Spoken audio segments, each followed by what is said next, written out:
हर रोज एक नई कहानी देखने के लिए चैनल को सब्सक्राइब करें और बेल आइकन दबाना ना भूलें।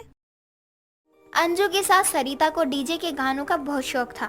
जहाँ भी वो डीजे की आवाज सुनती, नाचना शुरू कर देती। बुढ़ापे में उसे नाचते देख सभी उस पर हंसने लगते, जो चीज उसकी बहू अंजू को बिल्कुल भी अच्छी नहीं लगती है।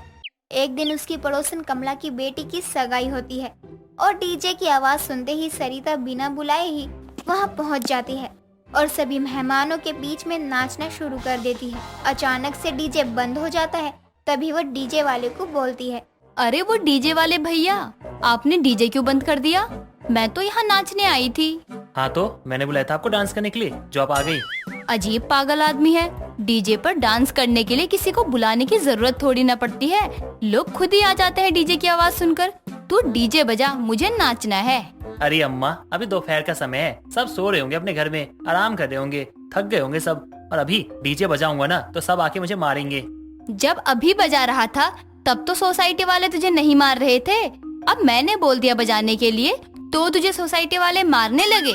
अरे मेरी अम्मा, मैं बजा नहीं रहा था, बल्कि मैं डीजे का साउंड चेक कर रहा था। रात में सगाई है और कोई दिक्कत ना हो जाए, इसके लिए मैं चेक कर रहा था। आप एक काम कीजिए, रात को सगाई में मैं बजा दूंगा और आप जो गाने बोलेंगे ना वही गाने बजाऊंगा। आप नाच लेना जितना चाहो, अभी जाओ यहाँ से। सरिता डीजे वाले से गाने बजाने को लेकर बहस कर रही होती है। तभी कमला वहाँ आती है। क्या हुआ सरिता, तुझे क्यों इतना शोर मचा रही है और इस डीजे वाले पर क्यों चिल्ला रही है? कमला देखना, ये डीजे नहीं बजा रहा, मुझे नाचना है अपने मनपसंद गाने पर। 52 गज का दामन पहर मटक चलूंगी पर। नाच लियो सरिता, लेकिन अभी बहुत काम है घर में। अभी से डीजे बज जाएगा तो किसी की आवाज सुनाई ही नहीं देगी। मुझे नाचना है कमला, तेरी बेटी की सगाई है ना, तू बोलेगी तो ये जरूर बजाएगा। अच्छा ठीक है डीजे वाले भैया, बजाओ डीजे, शादी वाला घर है, कौन सा कोई बोलेगा कुछ। कमला के कहने पर डीजे वाला जोर से सरिता के पसंद का गाना बजा देता है, जिसे सुनकर उससे सब्र नहीं होता और वो नाचना शुरू कर देती है। डीजे की आवाज सुनकर वहाँ सोसाइटी के और भी लोग आ जाते हैं और सभी सरिता को धूप में नाचते हुए देखकर उस पर हंसने लगते हैं। तभी अंजू वहाँ आती है और डीजे बंद करवा देती है। बहू, तूने डीजे क्यों बंद कर दिया? मेरा मनपसंद गाना बज रहा था, मुझे नाचने देती ना।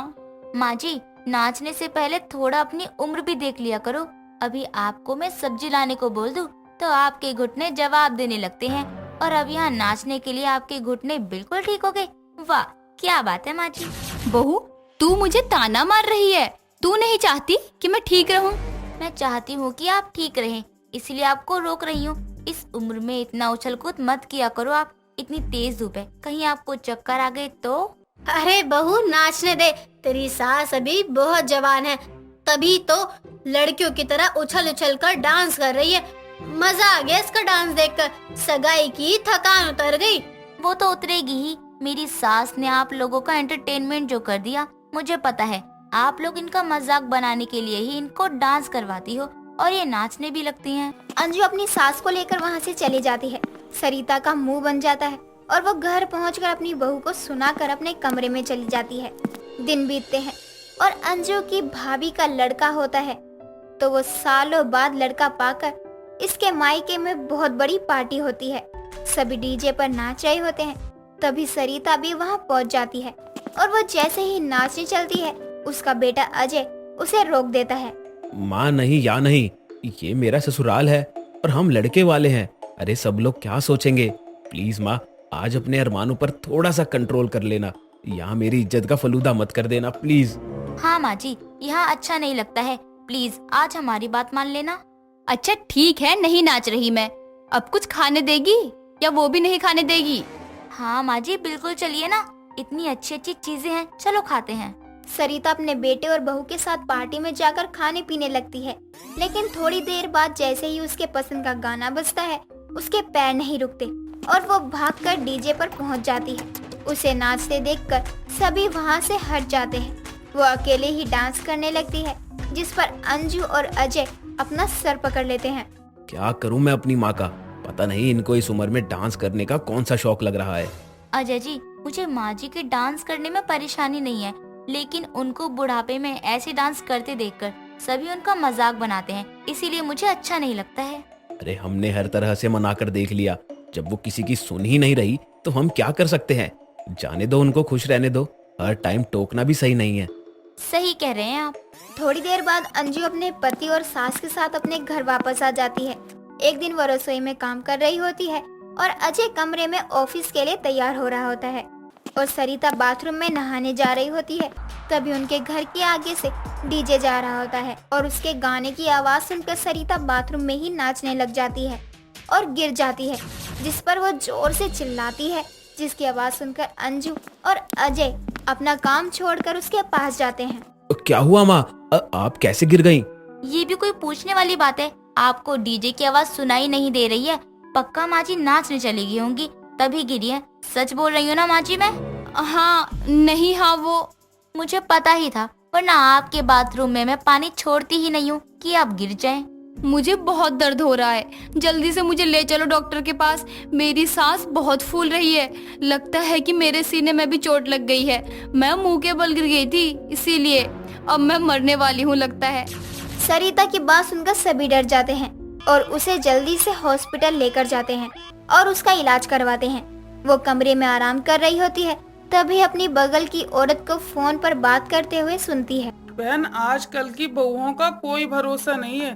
सास को जिंदा रहने पर तो इतना प्यार दिखाती हैं कि जैसे उनके बिना मर ही जाएंगी, और सास के मरने के बाद अपना असली रंग दिखाने लगती हैं।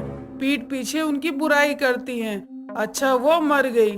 उस औरत की बात सुनकर सरिता के मन में अपनी बहू के साथ प्रैंक करने का विचार आता है और जब डॉक्टर चेकअप के लिए आता है तो वो अपनी सांसें रोक लेती है, जिससे डॉक्टर डर जाता है। बहुत कोशिश के बाद भी जब उसकी सांसें नहीं चलती तो डॉक्टर मजबूरन उसे मृत घोषित कर देता है। उसके बेटे बहू को सॉरी बोल देता है, जिसे सुनकर उनके पैरों तले जमीन खिसक जाती है। ऐसे कैसे हो सकता है? बाथरूम में गिरने से भला किसी की मौत हो सकती है? आप झूठ बोल रहे हैं, सही से चेक करिए। अंजू जी, मैंने हर तरीके से चेक करके देख लिया है। आपकी सास को हम नहीं बचा पाए। मैं आप लोगों से सॉरी बोलती हूँ, अब हम कुछ नहीं कर सकते हैं। डॉक्टर की बात सुनकर वो जोर जोर से रोने लगते हैं। सरिता आंख बंद करके सब कुछ सुन रही होती है।